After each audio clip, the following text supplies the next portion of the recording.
'Twas the night before Christmas, when all through the house not a creature was stirring, not even a mouse.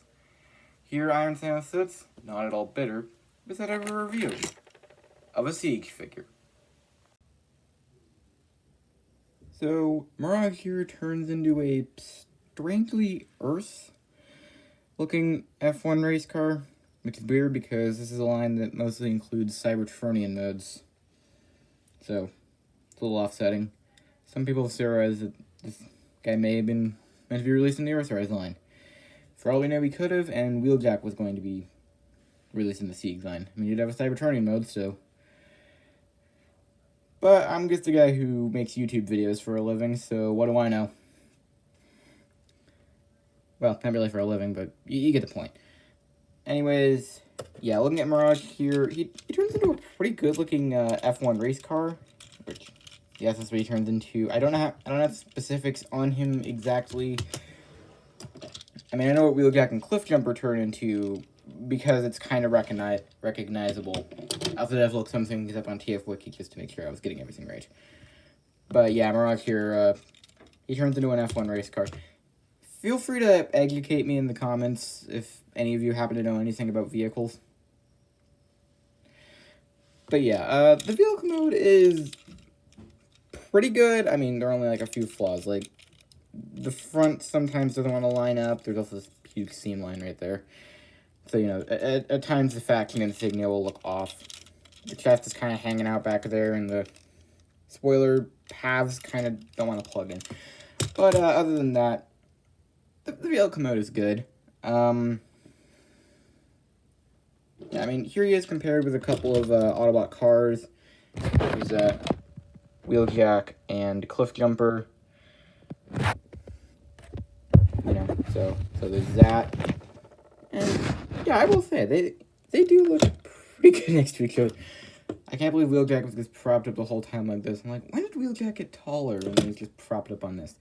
Speaking of which, yes, I am using a backdrop because looking at some of my previous videos, the red was getting boring, and yes, this is included with my only Studio Series figure, which is Bone Crusher. I've already reviewed him on this channel, please don't ask. But yeah, these they all look pretty good next to each other. Those are the only size comparisons I'm doing. It's my channel, my rules. Mirage comes with a total of 3 accessories. You get this missile launcher with a detachable missile, which looks pretty cool. That can plug onto the spoiler up here. And he also comes with I think this is called an Electro Disruptor Rifle or something. I think that's what it's called.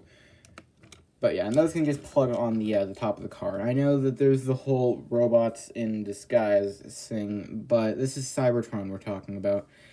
He can have machine guns mounted on top of his spoiler, and I won't care, because for all I know, F1 cars on Cybertron or Velocitron could have looked like this.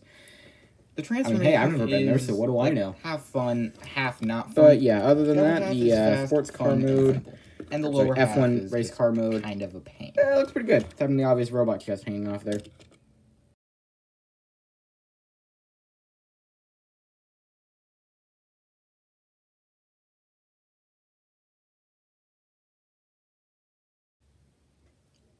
Now, what we end up with here for the robot mode actually looks pretty good. I don't know if it's a 110% screen accurate to how he appeared in the cartoon. I mean, granted, he kind of looks more Earthish as opposed to Cybertronian-ish.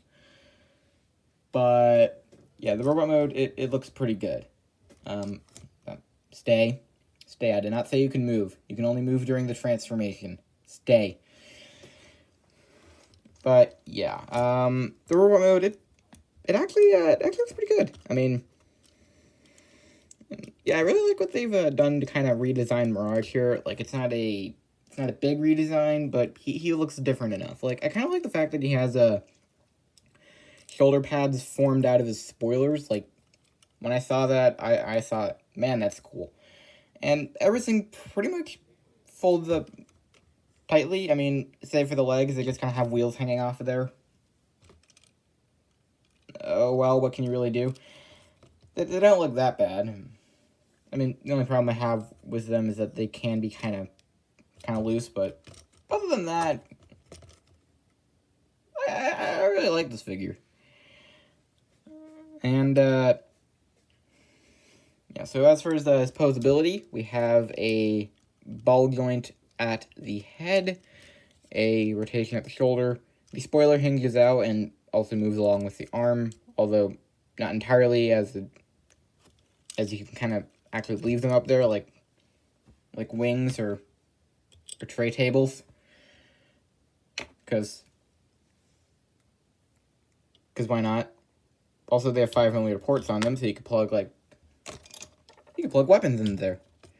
Because the War for Cybertron trilogy and the combat system, or siege ports as we like to call them, because of course we do. It's the law. I think I mentioned the rotation at the shoulder. I completely forgot.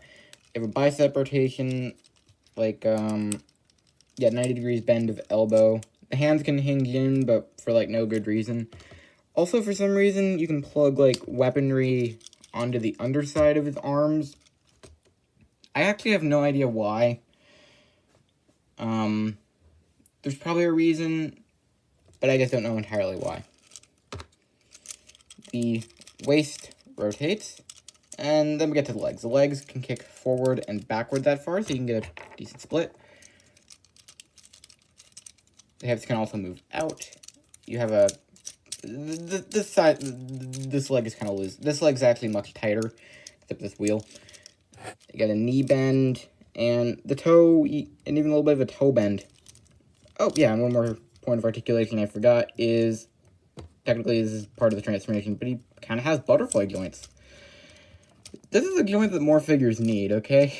It kind of is. I get that Earthrise Optimus has opening hands and all, but this guy's got butterfly joints. This is a joint that more Transformers need in general. I dare you to find a figure that has butterfly joints and also can transform. Oh yeah, and also has, like, opening hands. Oh wait, we're getting one of those? Right, forgot. Studio Series 86 Hot Rod was this thing. But yeah, so as for some comparisons, here he is with a Legends Scale Deluxe, and here he is with a Deluxe Scale Deluxe. I think he and Wheeljack actually scale pretty nicely with each other, with, I think, like, Wheeljack only being a smidge taller, but that's, like, due to his helmet. He would be taller, but I can't find the replacement wings, so I just put on, so I guess use his normal ones. But yeah, so, yeah, and as for his accessories, you got a couple, and, also as for, like, siege ports, you got 2 up here on his torso, 1 on each shoulder, 1 on each hand, 1 on each underside of the forearm, 1 on the side of the legs, and 1 on the foot. So that's a total of 1, 2, 3, 4, 5, 6 on each side. So that's like 12. And then he's got like a 13th one on his back for storing all kinds of stuff. So, yeah, you can probably, like, armor this guy up if you really wanted to. Like, yeah, also, because he really has some pretty exceptional articulation for a Deluxe, I still kind of wish that... Also, he's got some pretty exceptional... Oh, yeah, he's also got ankle pivots. I totally forgot to mention that, because, like, that's the thing. This is the, you know, I thought to myself while posing him, I'm gonna put him in the doofiest pose possible. I don't even know what he's doing here. Yeah, I honestly don't know what he's doing. There we go. Now he's running. And he's going to fall over at some point. Oh, I stand corrected. Looks like his dainty feet can keep him up better than the Siege Starscreams. You remember that from my Starscream review. And, of course, you can mount the weapons on him. Mount the missile launcher up here. And put the gun in his hand. So, you know, just some nice fun. Now, here's a brief question I have. Remember back in 2018 when Hasbro launched the fan poll deciding, hey, what figures do you want this year? Can I ask a question? Why did they win? Why did they win? Because I totally wanted Wheeljack to win. Like, he's got the Cybertronian mode. And plus, I think we all remember Spinster more than we do Impactor. Maybe Hasbro wanted them to win. Did I already say this? I feel like I already said this. You ever have deja vu? Because I think I just did. Anyways, so, yeah, oh, hang on. One more size comparison that I forgot to do. It's a size comparison that's vital in just about every review.